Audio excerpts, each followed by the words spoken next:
Welcome to the Texas Ganga Show. This is Amit from Little Elm, and we have Saurabh from Frisco. As usual, Texas Ganga Show targets or the aim is to have a bird's eye view, really, from a large distance on uh, things going on in India. Currently, Bihar Assembly election is in focus, so we are going to give our expert inputs on quite a few aspects of Bihar elections. We have the Whitehouse Predictor model tuned to Bihar elections. That is first item that we are going to handle. And then the overall political election, actually, electorate scenario that has happened till now. And just before the second phase due on 11th. And then we will also kind of give our analysis of key players who are in the fray. This is an attempt by the folks here in Texas, coordinating with our colleagues and the friends who are really at the hem of the things affair. So we get our inputs very first hand from them. Our inputs are definitely second hand based on various sources, but we are getting the true inputs from the many times from the uh, real karyakartas or the real the fighters who are the Ground candidates. level. Yeah, and the ground level journalists, sometimes from the candidates, their organizers. So we have really good inputs on there and good insight on so many aspects. So well, we will decipher, you will decipher soon. And please do like, subscribe, and comment your inputs. Saurav, uh, let's start with the predictor, right? So as we know, we are everybody who is in USA. There is a great simplified 13 keys to Whitehouse. It's a predictive model built by Alan Littman, the American historian, and Vladimir Borok, a Russian geophysicist, who built it, who had a model basically on the earthquake prediction. And he used those data points and worked with this sociologist and historian Alan Littman to create a similar model for poll prediction, especially focused on US elections. We have tweaked it. Our keys have been modified for Indian elections, but currently it is more focused towards Bihar election. We will, in the future, we will tweak it further based on our results in the predictor. Saurav, please proceed with more insights in the history details. Yes. So, hello everyone. So, as Amit ji told about the 13 keys, the key to the White House, which originated during the early 1980s as a collaboration between a Soviet geophysicist who had a earthquake predicting model, and he somehow found a collaboration with Alan Lichtman, who was a historian, sociologist, and they both sat down and created this sort of a set of parameters, sort of a checklist. After analyzing presidential elections from the 1860 to 1980, and they put uh, parameters like party mandate. So basically, it was about whether in the last midterm, how many seats did they win a positive number of seats? Did they have a positive gain of seats in the Congress? Um, the party for which the nominee is there, because in the US there are mainly two parties only, Republican and Democrat, so it's rather easy to have such sort of a parameter in place.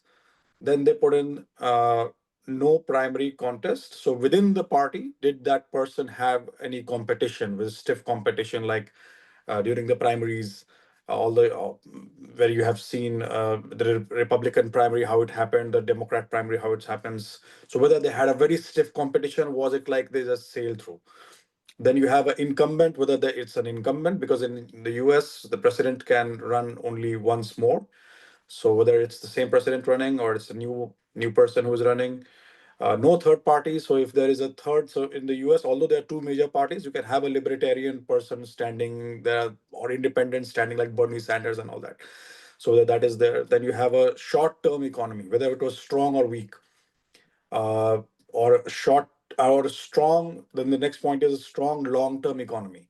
Whether this government has put in policies which are visionary enough to give you forecast that okay, within 3 4 years things would be better. Then you had a major policy change. So whether this government introduced a major policy change, either uh, like health insurance or in the way Medicaid is given, or the way other government policies are being formulated. Then you had any social unrest, whether that had happened, uh, scandals, if there were any scandals which maligned the image of the incumbent, any foreign or military failure. So if there was, so like a foreign failure could be the Bay of Pigs invasion, which was a really, really bad result for the incumbent, basically. Then you had or a success. So success could be like whatever they achieved in the Bin Laden raid. So whether you had that kind of a success. Then you have charismatic incumbents. So uh, whether the incumbent like Joe Biden, we knew this time that he had lost most of his charisma. He was not well, so that he was actually replaced within in the midst of the campaign. And whether you had an uncharismatic challenger. So these are the 13 points on which they put true or false against it. And if you had like 8 or 9 truths out of those 13, then they said that this nominee, for whoever this number of truths was higher, he will win the White House. So this was their formula. And they applied it across elections since the 1980s. They also did it retrospectively. Since the 1980s, their formula has failed only twice, during the 2000 election and during 2016 election. But in both cases, they were predicting, 24, 24. um, Hmm. yeah, they were predicting that the popular vote would be, so there is a complexity here, that who wins the popular vote and who wins the electoral colleges. So in fact, in 2016, they did predict that Trump will win. And Trump did win according to this particular formula. Although there were not many takers of that, but Trump did win. In 2000, they predicted Al Gore would win, but Al Gore did not win. Al Gore lost in the Florida. Whatever happened there, we don't know exactly what happened, but eventually he lost by 400 or 500 votes, and he lost all the electoral colleges, so he lost the election. And in 2024, again, they predicted Kamala Harris would win, but Trump won eventually. So they have been fairly accurate. So what we did was that we took all these keys and then we tried to reformulate them as per our understanding of Bihar's political landscape and what factors matter there. So we, as a Bihari, we this jokingly said that we have politics in our DNA, and like most of India has cricket in their DNA, we also have politics in our DNA. So we came up with this list of 11 parameters, which we call it the key to the Bihar Chief Minister's house. And we have tried to put now in, because in India the democratic system is different. So in the US you vote for the president, and you have two nominees, you vote for that. In India you vote for the party, and if that party has won, if they got the simple majority, then they choose their leader. But now it has been announced that okay, Nitish Kumar is the face of NDA and Tejasvi Yadav is the face of Mahagathbandhan, then we can consider it sort of a presidential election in a way. And then we have applied those keys against all these, against both Nitish Kumar and Tejasvi, and also at individual seats. So at Hmm. individual seats, we have figured out who is the incumbent, and we have tried to apply the all these factors on the party, political party that he or she represents. So in that way, we have tried to figure out whether they will, what is the percentage of, or what is the probability of their winning that seat, and Hmm. eventually what is the probability of Nitish Kumar becoming the CM or Tejasvi Yadav becoming the CM. So, and those are Amit ji, would you like to take us through the list of our parameters for Bihar? Yeah, thanks, Saurabh. So coming back to our mapping, first of all, we have reduced 13 keys to 11 keys. Couple of like international foreign invasion and military campaigns, and those things don't apply for state. So we have now 11 keys for one ANEM that we are calling, and same rule almost. Couple of a uh, little tweak is for the individual constituency also. So let me go through one by one. So first is same party mandate. Party mandate here in our state assembly election, we don't have anything similar or corresponding to US here. But what we are thinking is, or what we are applying is, generally many of the states, only few states go concurrently with Lok Sabha elections. So wherever there is a difference, like in Bihar, so 2024 we had a Lok Sabha election. So whatever is the outcome in that state as a whole, and for the Bidhayak or the MLA, what happened to his Lok Sabha constituency correspondingly. So we consider it as party mandate. So just to explain, let's say Patna, there is a seat in, or the whole Bihar, right? So whole Bihar, if you are doing, then NDA won 30 plus seats out of the 40 that Bihar has the Lok Sabha constituency just 1 year ago. So it proves that party has mandate. It is still going in the positive direction. So NDA has that party mandate. So in that likelihood, that is our key number one.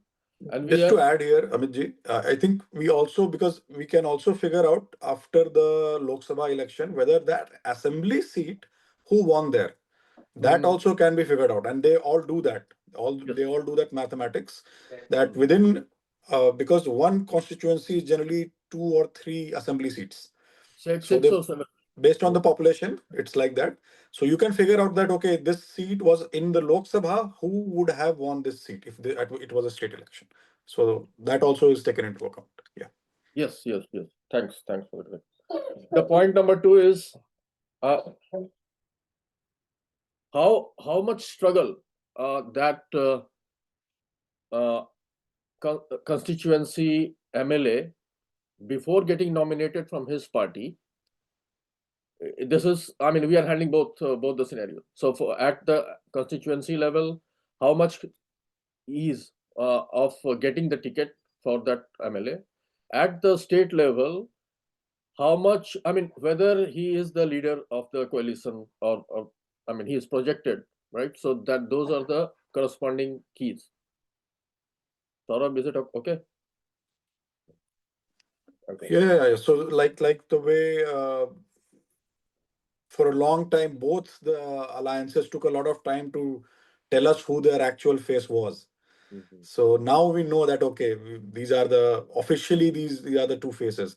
And in terms of every assembly seat, I mean, we can think of it as like whether that person, you can always get it through the gossip whether his ticket was about to cut, or whether people were not happy, or whether he did a very good lot of good work in his constituency, and he had, all the blessings from the party high command and the party political circles. So you can get all that from the gossip that is going around in that constituency. And if the ticket has been cut for a person, then obviously it's a new Mm. person now in the fray. And for this election, there have been a lot of tickets which have been old timers who have been, put on the side, and new people are fighting. Yeah, So that's where this angle comes in. yeah. Third point is incumbent. So whether this MLA candidate has won the previous election or not. This is a simple one. If he has won, he is incumbent.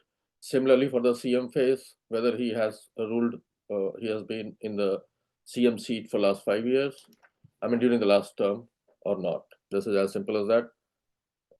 Fourth key is there any third front, you can say, third front in the fray? So this is also, I mean, generally easy to gauge from most of the time, this is very simple, especially in the Bihar scenario currently. So it is very clear. Now we have a good rising popular Prasant Kishore's team, and they have really worked hard. So we are at the state level, we are not giving it much weightage this time, but at many constituency level, we have given them proper good weightage there because of the information that we have from the ground. And in Bihar context, it becomes a little, very peculiar, especially where they are having friendly fights. So, so they already had two parties, and their own alliance member is also fighting there. So, even if you keep Jan Suraj aside, there are already a three-party, third party which is there. Yeah. Yeah, going by the previous poll history and all, we generally see, in the frontal fights of between two coalitions, so around 70 to 80% in most of the constituencies, the vote is between these two, or between 70, sometimes going to 90 also. But the 30% to 10% to 30% is always left. So that may be filled by number of independents, a few strong candidate. So that that that space is always there, 30% around. So Jan Suraj or any other party in coalition, or in particular any constituency, is definitely significant in some areas, and we are considering that. But at the state level, currently we are not, because of the frontal attack. So let's go into the next key, which is visible development. So it is, corresponding to the economic keys that are in the original Littman Vladimir model. So this is for the visible development, whether we can see something like infrastructure, airport, some great building like in Hyderabad, Chandrababu Naidu's built this IT tower that set the tone. So that is our understanding of this. And also to add to that factor, which I also considered, was basically like whether certain incentives which have been announced by the government, whether they are getting paid or not. So it Okay. really helped BJP in both Madhya Pradesh and Mhm. Maharashtra, where they announced something that we will do this, and they started sending the money in the bank account. Something Mhm. similar has happened in Bihar, that 10,000 rupees have gone into the women's bank accounts, and which has been said to be have put a lot of positive impact for the Mhm. NDA. Yeah, that's a good point. So this is not only the infrastructure development, it also is including the promises fulfilled. It's getting fulfilled. I mean, people are seeing the tangible things in their surrounding. Sometimes in any kind of scheme being fulfilled, like their bathrooms being built, or some Awas Yojana, or gas stoves and things like that, and the cash inputs, right? So yeah, thanks for this point. Now the next key is tangible promises. So this is basically also economic indicator, kind of economic social indicator, which is trying to cover up the promise made in the manifesto, basically. So we have analyzed manifesto of all the coalitions and the parties who are really on the ground in the fight. So that is one of the key things. Key. Yeah. Yeah, and a lot of good promises being made across all over. One of the Mahagathbandhan has said they will give government jobs to everybody, Mm. which we don't know how feasible is it. The NDA has promised a lot of things like one district, one industry, one factory, and all that, and a lot of futuristic sort of plans. So let's see what happens. Mm-hmm. So now the mm, no social unrest. This is our key number 7. No social unrest. So this is to gauge how how amicable the society is, how gelled up the society is. Is there a major rift? Any riot happened? Any caste-wise conflict is there, very much highlighted, or religious conflict is there? So that helps in that. First of all, it gives an input that okay, administrative capability of this government is weak. Yes, yes. So that's a good measure. Uh, it has other implications, but I think this is our easy criteria. If number of the counting we can do, how many riots and things have happened, this is public information. And same applies to each constituency also if there is some information going on there. Okay, coming to the eighth, no scandal. Is there any big scandal like going on in the state for the last 5 years? Like in Chara Ghotala was famous in Bihar, and the 5G scam and all those scams at the Indian level few years ago. So no scandal is a big kind of impactful key. It's across the world.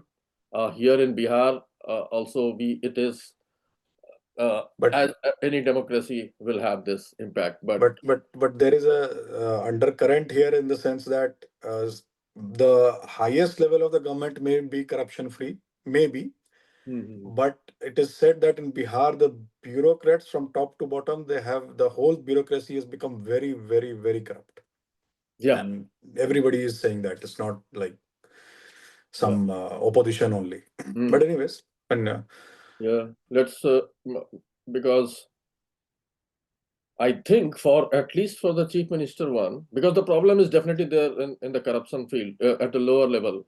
It's very bad.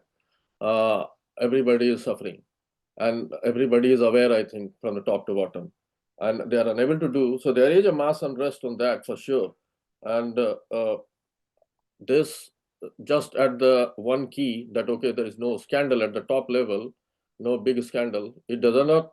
I mean give the true picture because this corruption has been a if somebody comes up a major leader creates a movement like it was done by Anna Hazare. So this is quite a feasibility in every state in India actually, I and mean, Bihar we is, can give, I mean, if we had to give weights to all these parameters, I think we would give this a very low weight because yeah, it's very complex. this is very It's not straightforward. yeah. We might have want to give make another key that corruption at the Yes, lower yes. level, corruption Yeah, at the has it mass reduced level. or improved? Gone up. Yeah, yeah, So yeah. most of the responses have been that it has gone up.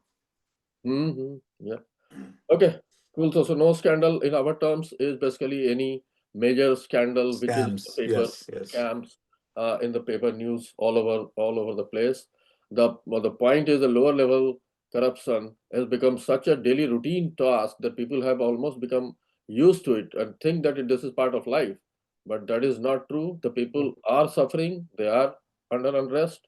It's for sure. One thing, I mean, there are two things here. One thing is the corruption related to smuggling of liquor, Hmm. and because it is banned, alcohol is banned in Bihar. Hmm. So that is one aspect. Second is the infrastructure related corruption, which has bridges are falling down. It has become very high profile news everywhere, caught on camera multiple times. The same bridge has fallen down. And then there are other there's showing that the infrastructure is just the road has been stolen or the bridge has been stolen. So all those kind of stuff is happening, but that only it doesn't go up to Nitish Kumar. It goes up to like the local PWD guy or the minister. But yes, uh, you can say true for Nitish Kumar, but it may not be true for other All the members. ministers Yeah. and whatever. Okay. So ninth one is the presence in the field. This ninth key, it targets kind of measuring or focusing on the real touch or connect of the candidate or the MLA, existing MLA or the opposition MLA, whoever is there. How popular they are basically in their constituency. Are How they accessible really, they are. yeah, how accessible they are. Are they able to resolve uh, going to the various kind of parties? That is also an expectation in our electorate system, whether they're going to their invitations and whether they are attending to their calls and getting some works done. So that is how it is. So it comes from the popular grounder report that okay, how MLA Sahab is accessible, how much. So based on that, we give the yes no answer. At the CM level, definitely this is a no from Nitish Kumar perspective because of his ill health and things like that. So once we go through that, we'll discuss.